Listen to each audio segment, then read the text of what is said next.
大家好，欢迎收看爱上电子。今天咱们看一下大功率的手电钻用来控制可控硅的专用芯片。这个芯片的型号是 U2008B。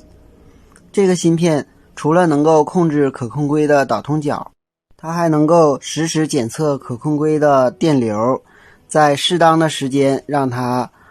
继续导通或者是截止。下面我们看一下这个芯片各引脚的功能。一脚是电流检测引脚，它接我们这个可控硅的 T1 端，通过检测这个引脚就能够检测整机的电流。二脚是芯片内部斜坡电压产生引脚，外接斜坡电容。三脚是速度调节引脚，通过电位器，也就是我们这个开关上的电位器，这几个电位器和这个三极管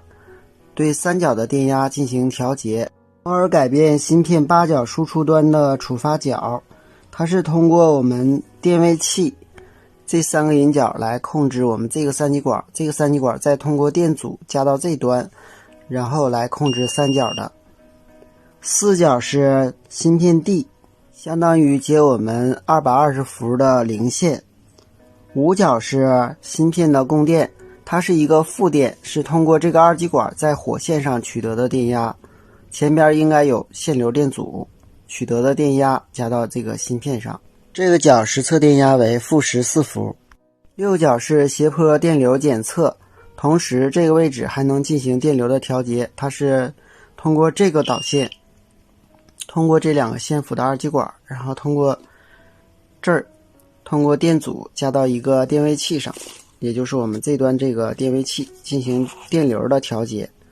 七角是电压同步引脚，通过七角，然后通过导线接到我们这个点上，这个点通过一个电阻接到我们这个火线上，这样检测电压的同步，实际上也是过零检测引脚。八角就是输出端了，它通过100欧的电阻，这里通过我们这个 PNP 型的三极管来触发可控硅，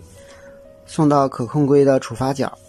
这个位置就是可控硅了，它用的是 BT16， 它是一个16安的大功率可控硅。这里我用 BT136 来测试，实际上这个可控硅的功率是不够的。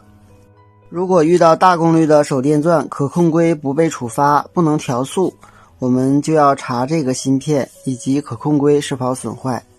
另外这里边它还用了一个 LM358， 一个双运放进行谐振信号的输出，通过谐振信号来控制这个 PNP 型的三极管导通与截止，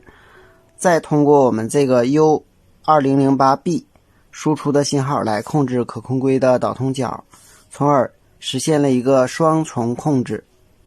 这是它的内部方框图以及外部的电路连接，感兴趣的朋友可以仔细研究一下。好，今天咱们就到这里，谢谢大家，再见。